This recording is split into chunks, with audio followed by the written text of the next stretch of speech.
this in a meaningful way. And that hopefully can be something that we can draw upon or connect to as we're moving through and as we're undergoing this experience together. Now, so far, certainly the way that I think Jung and Joseph Campbell presents it is, I think it's more, they're talking, at least it seems to me, I mean, maybe you have a different opinion, but it seems to me they're talking more about the individual myth, your own myth, you as an individual. But I think that we also should consider that a personal myth can indeed be personal to one particular person, but it can also be a national myth. It can be a collective myth. A collective myth. I think there's, in every culture we can find those collective myths. But here we have, in our situation with the coronavirus, we seem to have a whole other experiences that this is something we're sharing with everyone on this planet. Almost. I don't think there's any country that doesn't have coronavirus at this point. So this is quite extraordinary in some ways. So it's like we have a civilization, our whole civilization is growing through this challenge of this pandemic. And so that takes us, I think, not denying our personal myth and our personal relationship that was going on. I think ultimately that's what we have, how we personally can relate to our story and to what's going on. But where do we fit together? What is the story for all of us here? What's the meaning in this for all of us? And how do we understand that this is happening to all of us?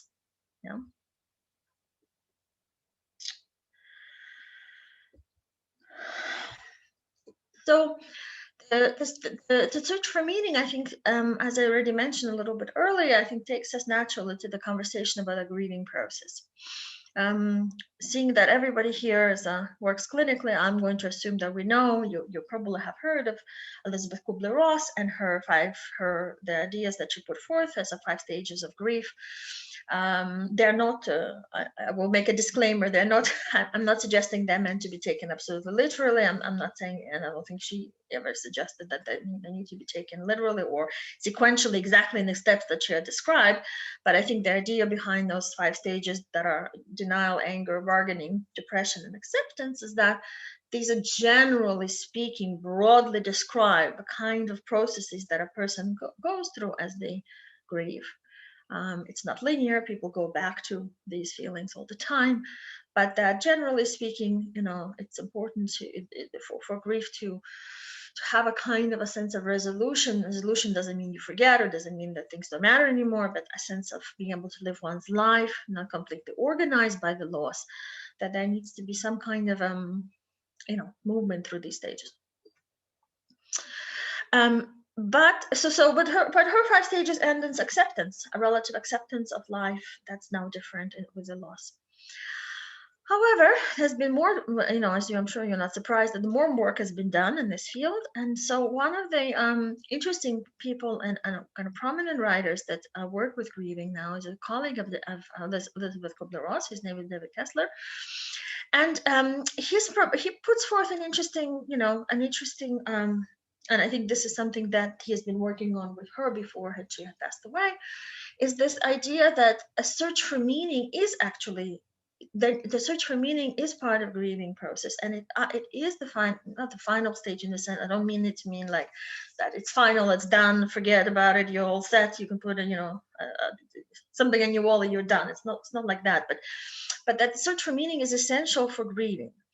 And that in fact is what kind of ties everything together, helps a person to live their new life, a different life now, with this new connection to it via the sense of meaning.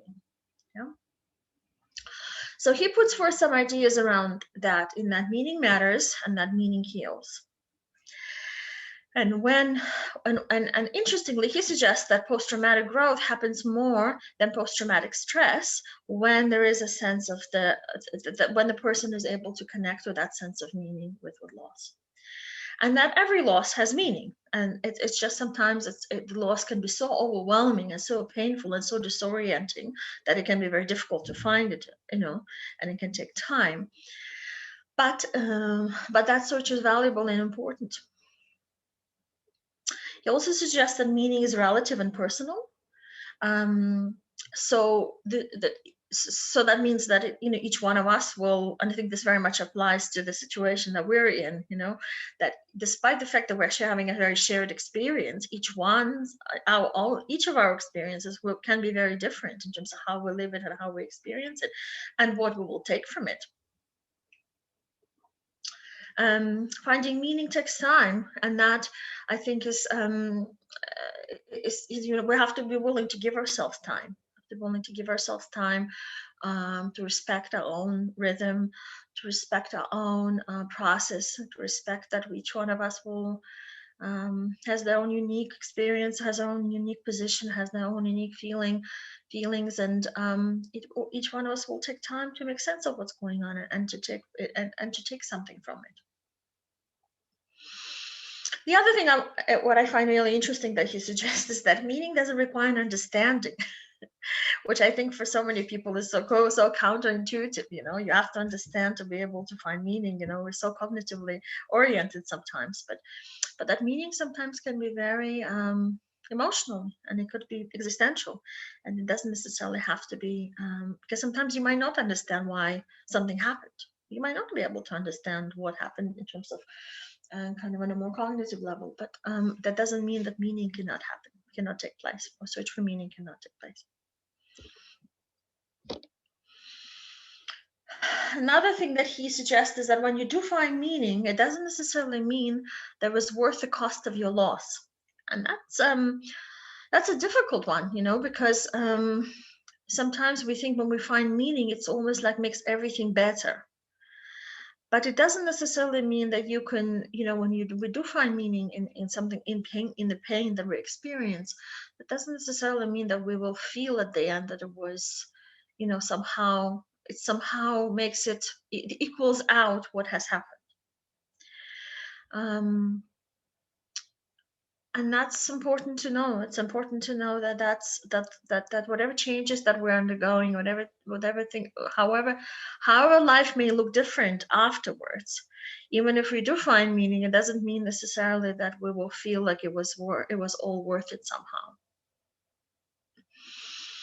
What I do find encouraging, though, is to think that loss is what happens in life, that loss is a natural part of life, that it happens all the time, and it happens in the ways that's not always physical. I think this is what I wanted to say about this pandemic, and it was becoming so glaring to me at the beginning, before there were so many losses with the coronavirus, is that we had immediately lost so much, with the lockdowns, with the sense of fear, with a sense of anxiety, with a sense of this lurking unknown virus that's sort of bobbing around somewhere, and without necessarily knowing what would happen. And the idea that the meaningful connections will heal painful memories kind of hopefully sometimes help us kind of keep our eyes, can maybe help us to feel that there is some relief that's possible, that the relief is possible, that painful memories or sad memories or feeling of disappointment or feeling of loss or feeling of sadness, that it can be healed. Doesn't mean you're not different after that. It doesn't mean you're not you don't live your life differently, you don't look at life differently, but loss can be healed, and meaningful connections help do that. So I would like to know, I hope this gives you some kind of context and framework in terms of this idea of grief, where I see grief fits into the process of grief. Where search for meaning fits into the process of grief and loss. And now I'd like to turn our attention to some people that have experienced really painful experiences and really have lived through extraordinarily painful experiences, and what they have to teach us about the search for meaning.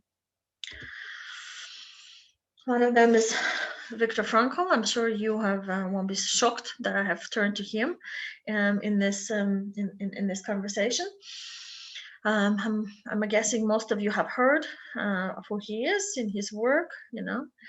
Man's Search for Meaning, and in his book. And he was a doctor. He's I believe a psychiatrist and neuropsychologist who was he was Jewish, and he was in the Nazi concentration camps, and he had survived the camps.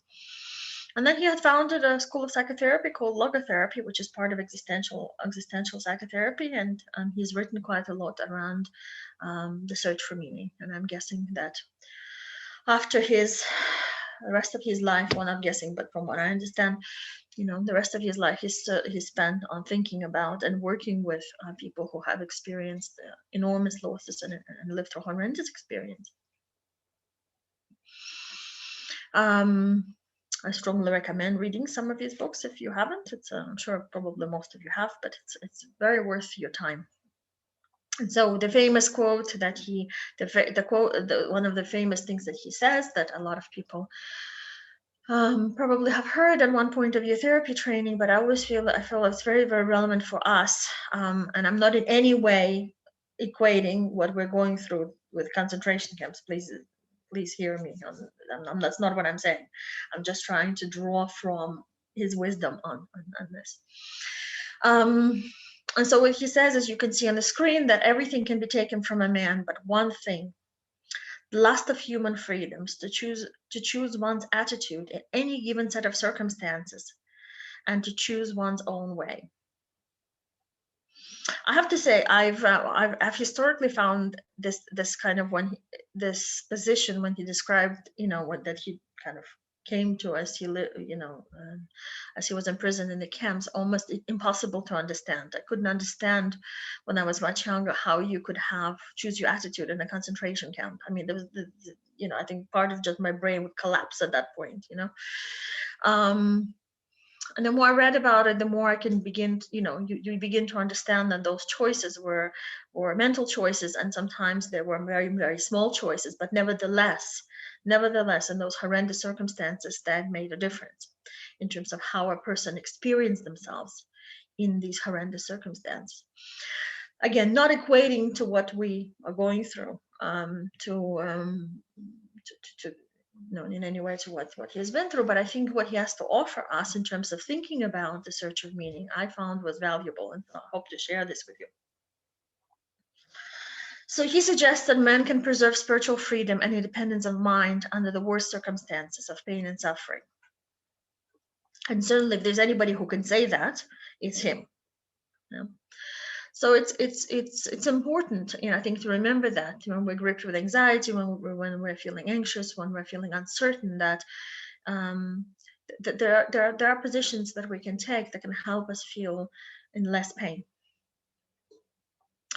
And the inner decision played a huge part in the way how the concentration camp conditions affected prisoners. And this is what I think I was just saying a minute ago, that this is something that I learned over the years of reading more of his work, that these decisions and these positions that he described, they were very, very minute. They felt initially, looking at it from the outside, they were very minute in the face of the absolute horrendous nature where he was. And yet, he claimed that they made a difference, played in and made a big part in how prisoners who were in the camp experienced that reality.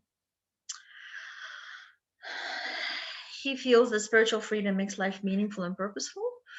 And so therefore there is possibly a suggestion here around, is there a spiritual meaning in this current situation for each one of us? And how do we understand that? What does that mean for each one of us? It was very interesting that he also suggests that, and this is something that, again, I hope, I really very genuinely, share my journey around this, because as I said, when I was much younger, this was very difficult, to kind of understand, but now I think I relate to it very differently. That he says to us that loss of faith in the future, without necessarily knowing the details of release from the camps, led to the loss of the spiritual hold, leading to the decompensation. And often it looked like crisis. So it's very interesting, because what he's suggesting here is that there was a necessity for people to have, as prisoners, to have faith in the future. And at the same time, really not knowing what would happen.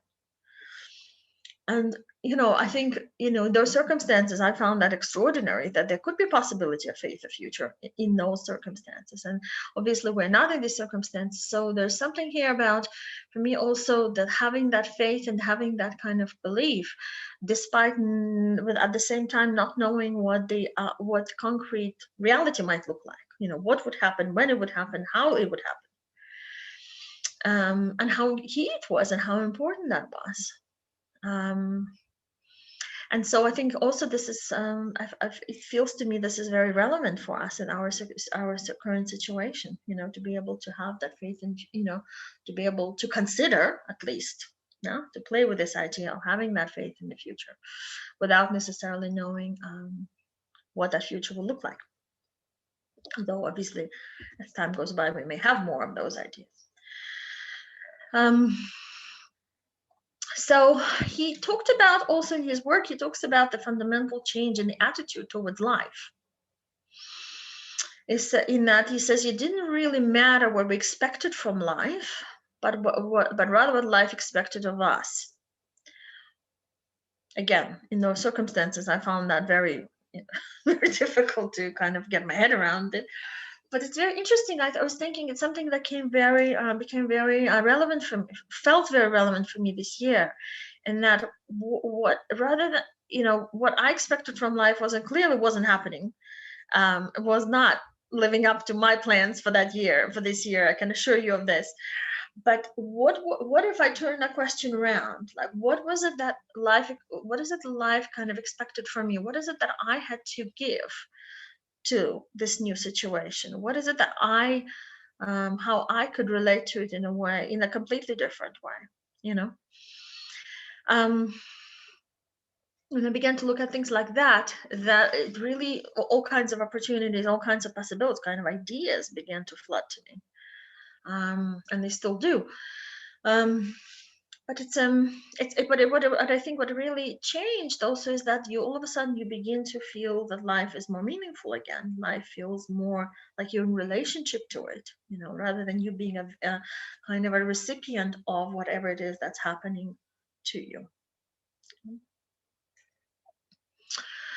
He also suggests that destiny is very individual, and that it's very real. That we may all face very similar circumstances, but yet each one of our individual destinies is individual.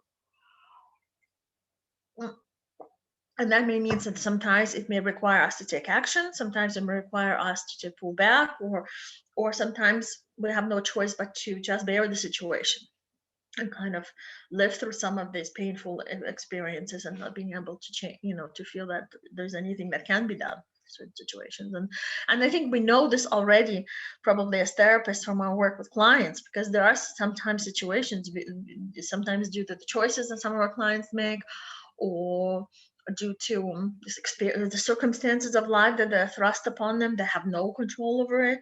And sometimes we are witnesses and we help them bear what's happening, or maybe what has happened to them.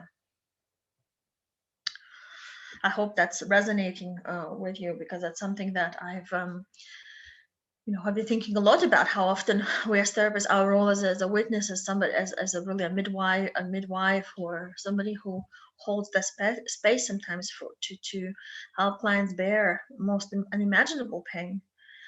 Sometimes it's underestimated, our role in that.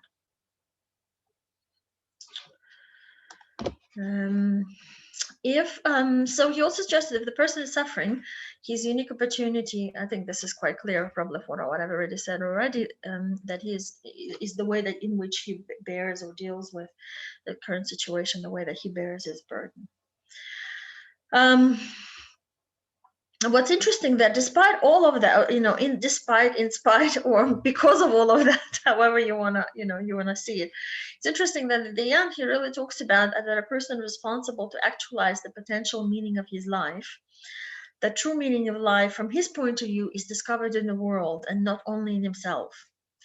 And it would make sense in many ways to think about that, because seeing what he has experienced. But I think for me, what I'm taking away from this, from that discussion that he offers in his work, is this idea that it's actually in this interchange, in this bridge between ourselves individually and our outer experience, that meaning can be found. And I think this is so potent. I think somehow, for me, it feels so relevant in our situation in the lockdown, in coronavirus pandemic. Certainly for me, having been in lockdown for, I don't remember how many times I've been in lockdown anymore. And, that sense of how can you connect? How can you stay connected when you're physically stuck at home?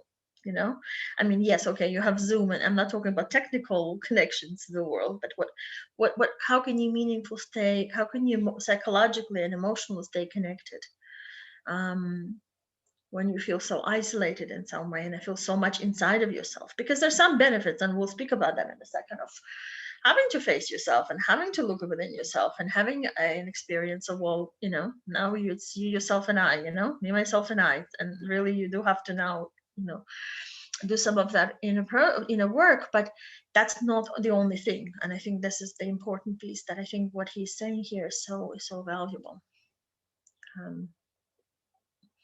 So I feel, what he offers also to us is, on one hand, there's this connection to the universe. He talks about this individual experience that each one of us ought to have an individual experience, but at the same time, it connects to our collective experience, that connects to all of us and connects to other people undergoing the same thing.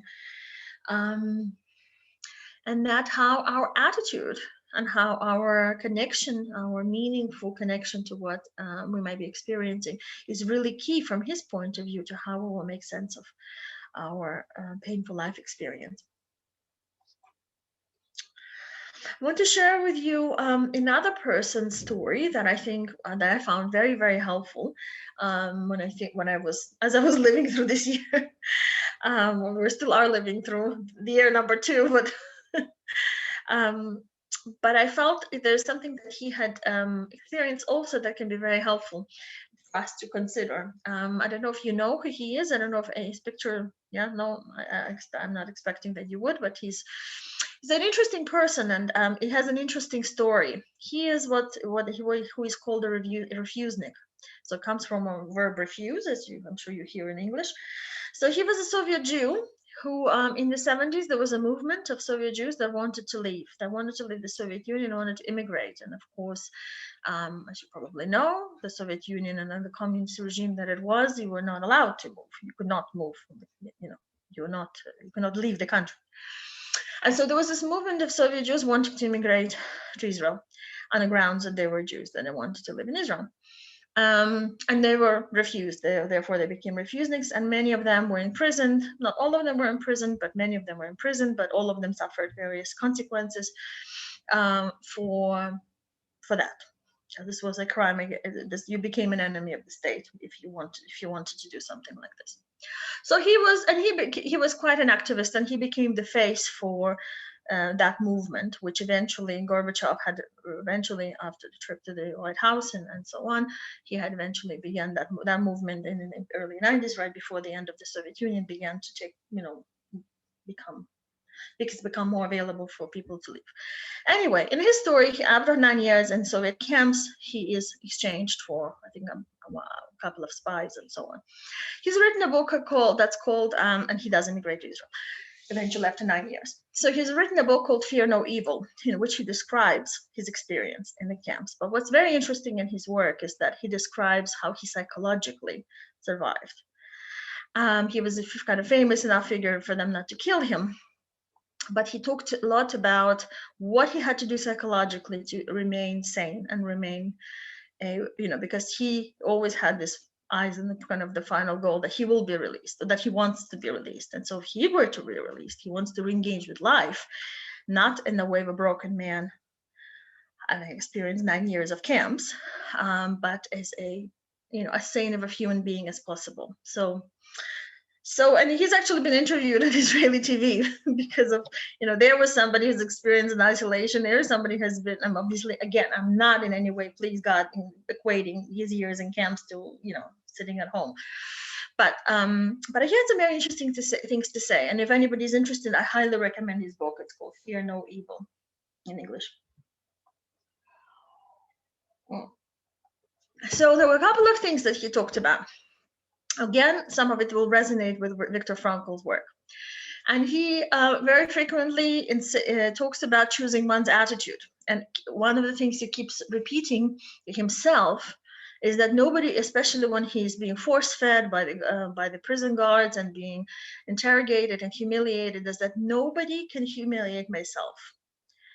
Only I can do that by allowing what is being done to him to kind of psychologically impact him. Obviously, we can go into all kinds of discussions about how one deals with abuse and trauma, and I'm not in any way sugarcoating that. But there was something about his mental attitude through these very painful experiences of kind of retaining that sense of kind of agency, that his how he feels about himself, depends on him and depends on him only. He really, and the reason I told you a little bit about him, about his story, is that you need to understand the context for his belief in his mission. And he had an unwavering belief in his personal and collective story, which meant that he was a Jew. His personal story was that he was a Jew, and he wants to live in a place where he can live a Jewish life freely. And that was his individual story. That was his personal narrative. That was important to him to such extent that he would do whatever it took to leave. And the collective story was the story of the Jewish people. He would relate so powerfully to various events in the story of the Jewish people that gave him a sense that he's a part of a bigger story here, of a bigger narrative.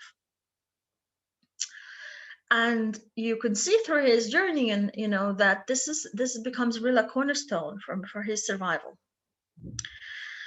And the third thing that I want to show is this sense of giving up control over what you cannot control. And this is something that he actually, when he was interviewed here in Israel and TV a number of times, and this is something he kept kind of talking about, is that you don't know how long the lockdown will be. You don't know if the treatments there will be treatments. You don't know if there will be a vaccine. I hope so. And now we have vaccines, but there's also a lot of unknown with that. So, we have no control, and so this giving up control over what you can control. So what you can control is what you're going to eat, what you're going to do today, who you're going to speak with today, what you can do today. How you can behave today or tomorrow, but how would you? The really focusing on what you can do today. And similar to Viktor Frankl, I found extraordinary how he found ways to do that in a prison cell for 9 years, which I thought was, I don't know about you, but I think I find that very impressive, that there's a part of my psyche that can't quite handle kind of thinking even of what that might be like to have a life like that. So hopefully I have found these two people very inspirational. And I found their ways of what they've learned and what they have taken from this experience and what they have to share with us. And I'm not, we can be creative in taking from what they have to offer in a way that's meaningful to us, in a way that works for us, in a way that feels relevant to this situation. But I find that's very inspiring. So I'd like to take what we've talked about now and to focus even more. I mean, I already made references to coronavirus, so hopefully this kind of flows for you. But I'd like to focus a bit more specifically onto the coronavirus and the various aspects of the coronavirus, and what it means psychologically, what it means, what is meant, what it does still mean, and what it can mean as we're moving through, because it feels like this, I think that there's this kind of a sense of renewed hope with the vaccines and the things, a sense of a feeling like, maybe things are starting to, there's a light at the end of the tunnel and things may look like normal, somewhat, well, whatever normal now means, but a little bit less restricted. But nevertheless, I think the impact of the isolation, for example, I think this is something that will probably stay with us for a little while. And I know that the UK has been on quite a long lockdown now, which from what I'm gathering, is slowly beginning to kind of change and to loosen up a little bit. But I want to talk about it because I think isolation, I mean, also in many places around the world, Israel also, we've had a number of lockdowns. And so what I found is that, a lot of isolation has been an interesting experience, to say the least. And it's really interesting because it has impacted different people very differently depending on the circumstances that we're in. So isolation in many ways forced everyone to look at their relationships, all lack thereof. Whether you were single, whether you were with your partner, whether your partner with children, or whether a relationship with your spiritual source. Because all of a sudden you take all the kind of external movements and external events, or external, very much of a routine in some ways, was taken away from everyone. All of a sudden you weren't going to work, you were staying inside. All of a sudden even your shopping was limited, even your food shopping was limited. And so I think that really posed these really important questions. What does that mean? How do we live in relationship with oneself? And I think even that question has caused a lot of anxiety and a lot of trouble for people, because all of a sudden we are having to completely look at ourselves all the time, because as I said, we're kind of just a lot of distractions are removed. Now, if you're living with a family, with a partner, with others, what does that mean to live in a relationship with others? I have worked, with clients, and even my, people close to me, friends, family, I've discovered that I have discovered in a new way who their partners were, who their husbands and wives were, who their children were.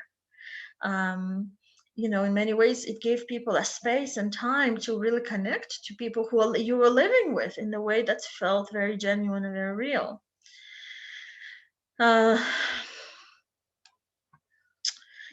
Personally, for me, I can. Wait, sorry. Wait. Okay, sorry. Why is this moving?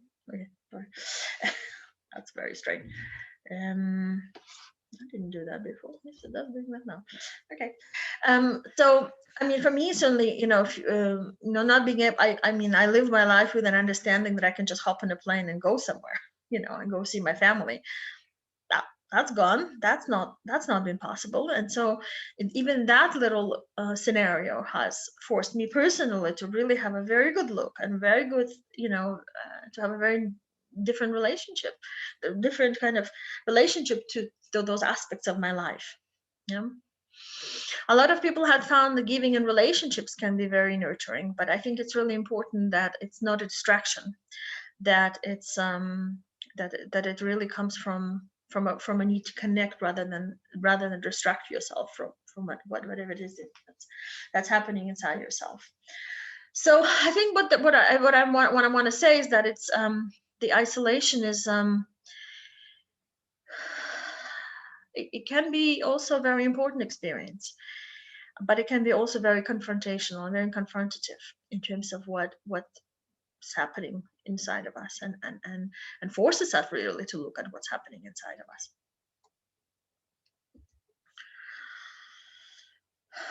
So what is the meaning of suffering in our coronavirus pandemic?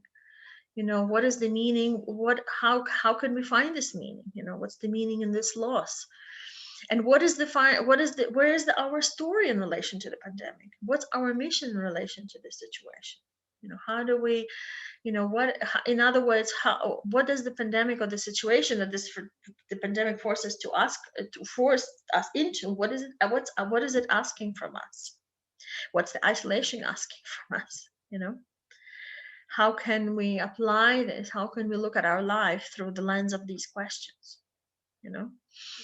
I think in many ways, individually, I think that, it forces us to look at our own shadow, to look at our own limitations, to look at our beliefs that don't serve us anymore. For those people who have a spiritual system of belief, a religious system of belief, however you want to call it, I think for those people, the connecting to that element of reality, sometimes isolation can really force that, or the coronavirus can force that. But of course, I think there's still a collective question here. What is the meaning here collectively for all of us? What is the pandemic, I mean, I think this is the case for me in my own search for meaning. You may have different feelings about it, but it certainly made me aware that there's a deep spiritual moment that I think that have happened during this pandemic around our need to rise to kind of our highest ability, to be more caring, to be more less selfish, to be more, to see the other not through the eyes of our own projections as we usually do, but to try to see the other through the eyes of who they really are.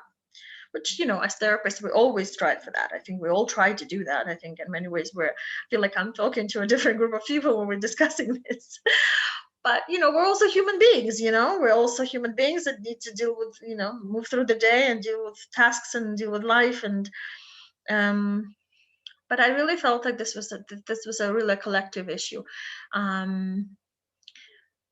for reasons I'll speak to in a second. But I think that that's something for me, certainly something that I've taken away from this year, also from a spiritual point of view. There were pieces to this particular, as therapist, as Jungian some players, I suppose, speaking symbolically about some aspects of this pandemic, I probably won't be shocking to you, but I found wanted to offer you some of my thoughts around the symbolism of some of these symptoms of coronavirus that I've been thinking quite a lot about this year. And I mean, there are many symptoms. I'm not saying these are the only ones that we need to think about, but what was striking to me is the sense of difficulties with breathing, and it's like the threshold point. I was quite ill last April, very ill last April, and in Israel they weren't testing yet for coronavirus. Well, they were testing for people. Well, the only testing for people who are losing breath. So I was very, very ill, and I felt that I could just recover at home, whatever that was. But upon the pressure of my loved ones, I had called the emergency services, and they said they only had one question: are you breathing? Can you breathe? Do you have difficulties with breathing? Since I didn't have, it's true, I didn't have difficulties with breathing. I had a raging fever and other symptoms, but not. So they said in that case, well, there's nothing we can do for you, really. What are we going to do about raging fever and other things? Just hope for the best. But so it was really this. So there's something about the loss of breath, something about breathing that was so kind of poignant about this pneumonia and this cough, and that people, obviously it kicked, the whole immune system into a positive. For people who have had COVID particularly badly, obviously the immune system then goes into overdrive and creates a whole package of other problems. But I've been thinking a lot about the symbolism of the loss of breath. And so what I want to share, what I can share is my idea that, or my sense that breath symbolizes life and the power of the spirit. And it's also something transient and elusive. We depend on it completely. If we don't breathe, we know that's a sign of life when somebody's in emergency care, but we're not conscious of it all the time. We're just breathing. We don't, unless we're paying attention and becoming conscious of our breath, we don't really, I think most people wouldn't notice it.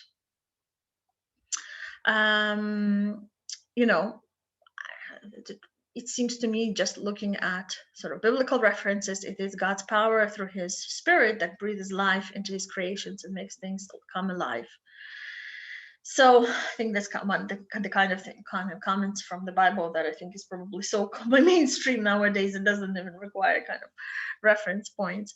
But so perhaps our own breath is connected from that reference point to the breath of the divine, or the breath of cosmos, or the breath of the universe, and our own connection to it.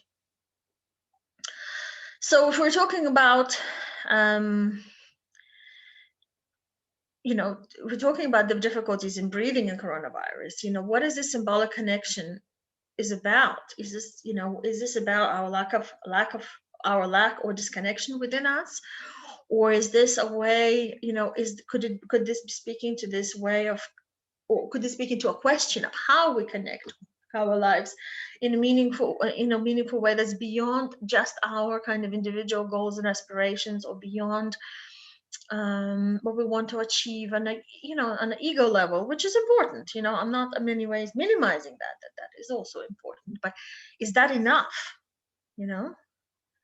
Is that enough? Are we looking for something deeper, or is this speaking perhaps to the need of all of us to be connected to something deeper within ourselves? Whatever that may look for each one of us. But could this be speaking to that? It's interesting, I found over the years that I practice meditation, and I've practiced breath meditation I've been practicing for many, many years. It's very interesting that I find sometimes people have such intense difficulties with that, much more than they would with a kind of listening to a meditation or visualization or something like that. And sometimes I wonder why that is, why being connecting to one's breath why for some people it's so incredibly confronting. I'll leave that as an open question, and we can talk about that, but I think it's very interesting though. So I already kind of spoke a little bit about the symbolism of isolation and separation, but I wanted to bring some more references to it, because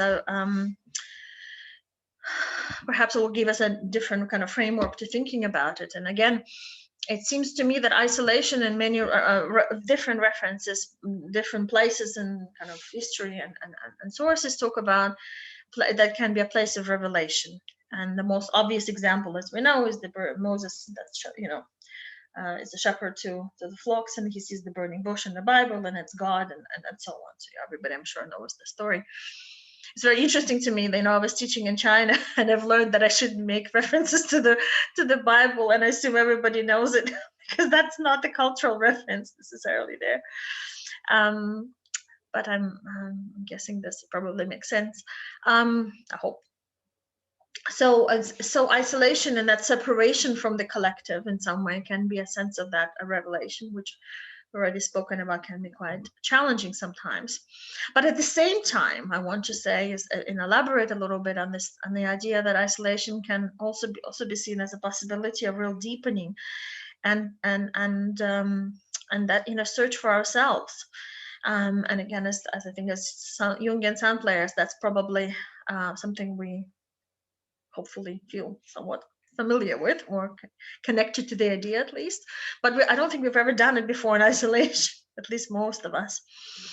And it's interesting, I've realized that a lot of people, through this experience, I've realized that a lot of people don't have psychological resources to do it on our own, and those of us who have been in therapy and who are in therapy, and I'm sure most of you have been, all of us have been in some kind of therapeutic encounters, after some time, hopefully we gain, we can be in touch with our own resources, and we can gain skills and enough knowledge of ourselves to be able to do some of that work on your own. And also, as I already said, that separation, the confrontation of the unconscious also brings up a lot of feelings, a lot of reactions, a lot of material for us, which can be, I think, also then becomes almost like a loop. They can also be a source of inner resources, and then kind of inner reservoir of meaning and new ideas of how you may respond to this situation. So I'd like to I think that most of it we've talked about, so I'd like to go on to the next slide. I think this is something probably something that it's very dear to everyone in here, which is the impact of the pandemic and the sound play practice, because we unlike other kinds of therapies, we absolutely require people to be in our offices to do sound play. So, and this is something, I don't know about you, but I found it's very interesting that so many people don't understand that, they don't understand why, that's important for sound play. And so many people and colleagues would say, oh, that's okay, you could just work online, you can just work on Zoom. we can talk about Zoom in a second, but we have this a very unusual way of working, that's fundamentally embodied, and so and it's just very practically it has to happen in a space, actual physical space, and we have to be in that space. I've had people phone me and say, well, can I maybe do sound play and you watch me from a Zoom screen? All kinds of kind of shenanigans around how can we do sound play that we're not in the same place. So I don't know about you, but I certainly felt very deprived of our own way of working, as far as sound play. I mean, I have been working this year, and probably many of you have as well on Zoom, but not having been able to do sound play for so many months was very sad. I felt very, very sad. At this point, my office is in my home, so that's been very different to what it was, because at least it was a sense of solace for me that my office was in my home, so I could go into it and have a look. And if I attended workshops and they'd say, bring a symbol of something, I would, so many people would say, well, I'm not in my office and I haven't been in this office for like 6 months, and I felt so happy that my office was there and I could just take something from it. So, I mean, our practice seems to have become more disembodied and representational. So disembodied meaning that, when we're on Zoom, our sensorial input is now all of a sudden reduced from 5 senses, at least, if not more, to 2, which is hearing and seeing. There's obviously the intuitive, I mean, happy to discuss that when we speak together. Perhaps that would be something we can talk about, but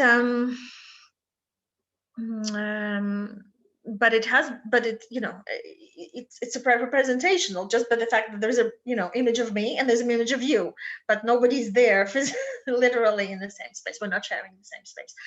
Now I think that sound play is the sound play, the embodiment in sound. I think what this brings up, this whole idea of embodiment in sound play. How then, I think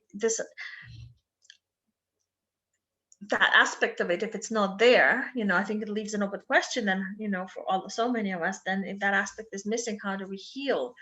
And obviously we can. I don't know if any of you have done sound play on computers and things like that. I haven't. I feel that the people need to be sharing a space, but yeah. So it's something that I found very difficult, and it's interesting because in terms of my having to deal with my own countertransference in respect to when clients, I have now clients who come to the office, and I have had intermittently between lockdowns when we could see people. I've had a few clients that insisted in coming to the office. They really wanted to be there, and they so when they would come, it was really like I really had to work in my corner, because I would really look forward to them coming, because I know they are coming to do sound play, or they might do sound play. So and I've always been such a proponent, and I'm sure many of you as well, that's the importance of the really truly or safe and protected space, and open space for clients, which means that that's free of my projections, and free of my desires, and free of my anxiety about their sound play, and there I was thinking, oh my God, they might do sound play.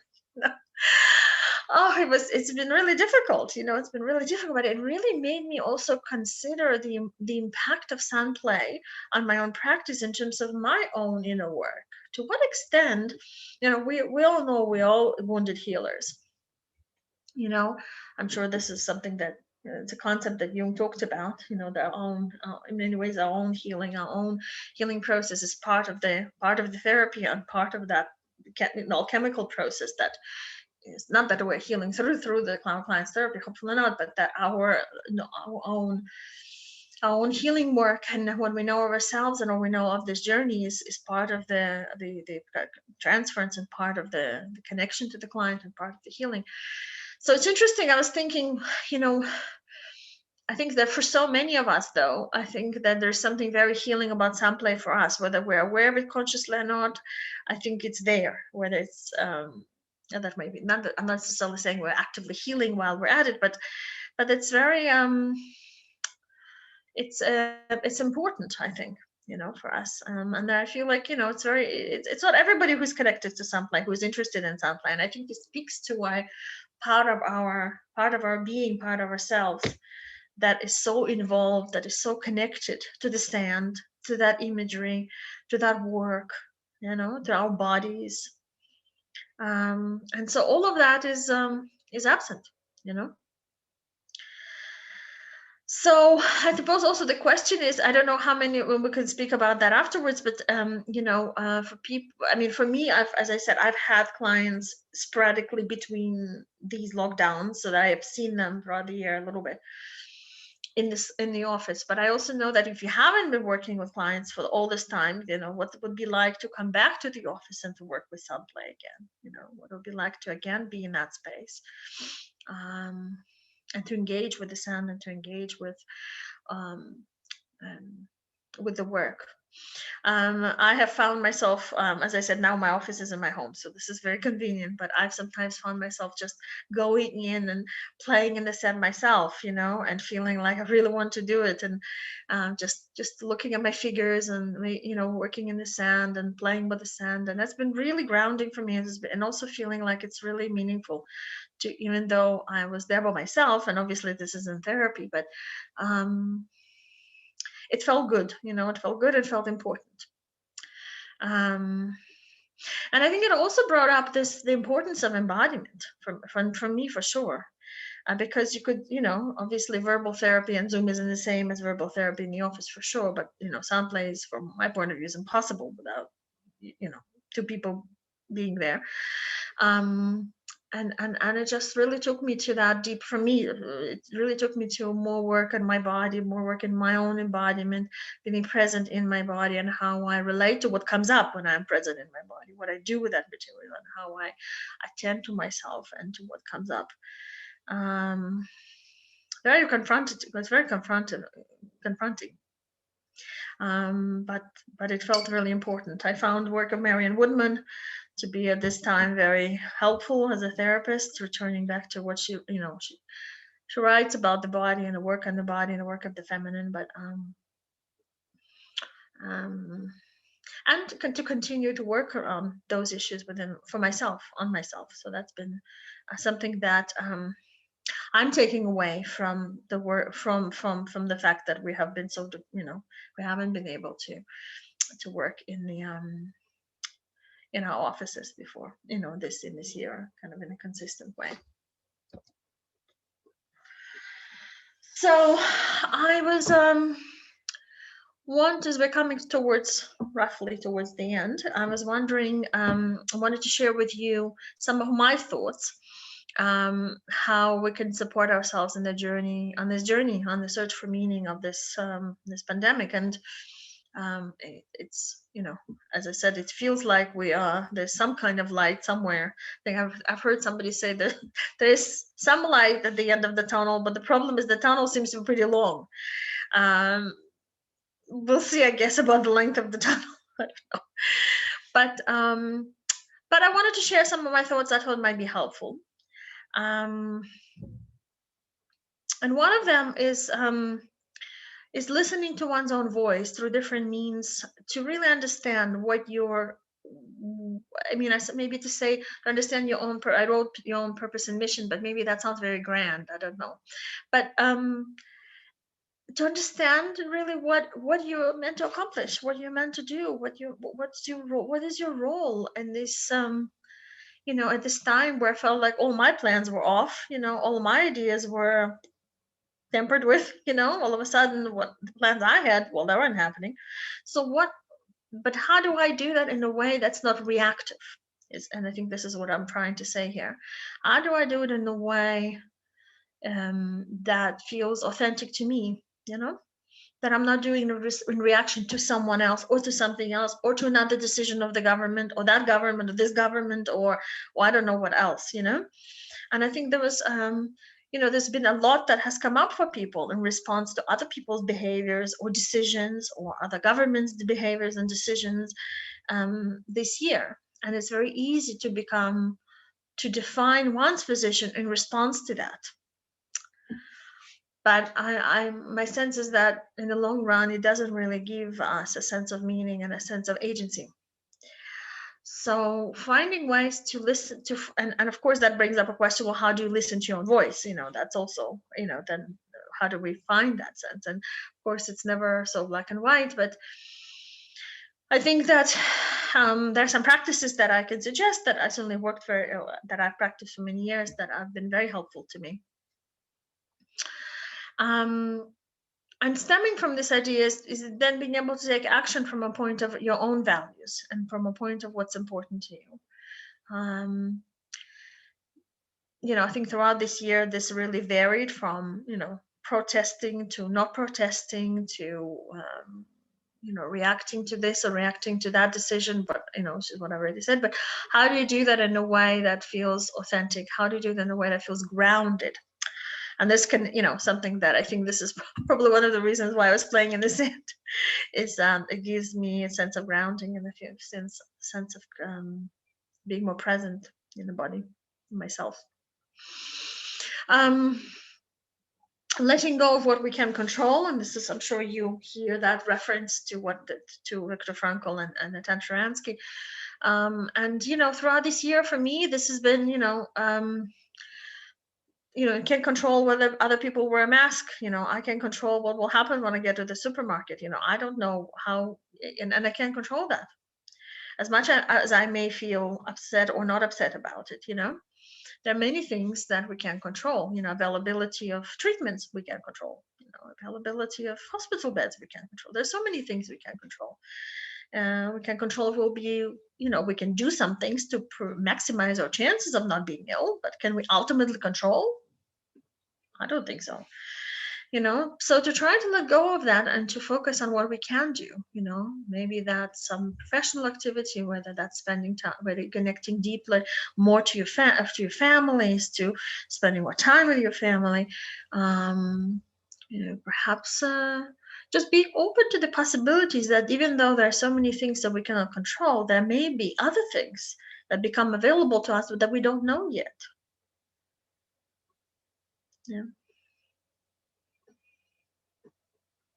I think what's been also very, very clear over this year is this the importance of making time for wellness and to taking care of yourself. And I mean it psychologically, and I mean it also very practically, to take care of your body, to make sure that you take care of all of these needs, be that eating well, be that trying to exercise, be that trying to get out of the pajamas and actually getting dressed. And I found there were days I just really needed to get dressed and put makeup on, even though I was going nowhere. But I just needed to feel like I have, I remember that experience of what that was like. Also really taking care of yourself psychologically, connecting to others, to speaking to others, to making time. It's been really interesting, making time to spend time with people that you're in isolation with, because it's also possible to be in isolation with somebody and still people doing their own things. Obviously sometimes that's important because you can't do that, you can't do that all the time, but to actually delineate quality time with your kids, with your partner, to really to connect in a way that maybe was more difficult before. And the last thing that I, there can be more, but it's a whole, we can talk about this indefinitely, I think. But what I found particularly helpful was to practice, to promote, to really try to create a kind of a practice that helps stillness of the mind. For me, that's meditation and mindfulness, and that's something I found very helpful over many years, and I incorporated in therapy. And I would encourage people to try to practice breath meditation, which is it's very simple, and yet can be very interesting and very sometimes difficult, but sometimes very, very rich and very, very calming, where you just basically focus on your breath and you just let as the thoughts come, you release You just release those thoughts. You don't fight them. You don't berate yourself. You acknowledge them. You notice them, and then you just let them go. And focusing on just in your breath. If it's 5 minutes a day, then it can be increased to 10 or 15. And then, that can be increased as long as you want, but not as long as you want, but to a time that's comfortable for you. But it sounds very simple, and I think a lot of people underestimate it. And but I find that it can be very calming, can be very soothing, but it can also give you a chance to really, talked about listening to your own voice. That can really give you a chance to hear a very different part of yourself. And which in these uncertain situations and uncertain times can be particularly helpful. It's helpful anyway, but particularly I think be helpful now.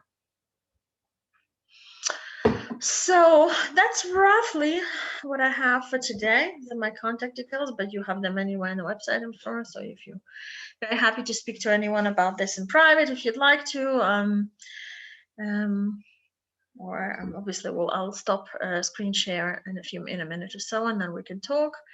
I'm happy also to do, I kind of decided to open it and play it by ear, and we'll see what people say, but okay, sorry.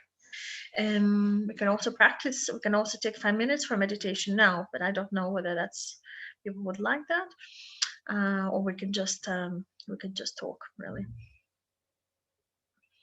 So in all cases, I'm going to stop share because I don't need this anymore to, what is it doing that? Yeah, can you see me? Yeah, okay, good. You don't see the presentation anymore, yes? No, okay, good.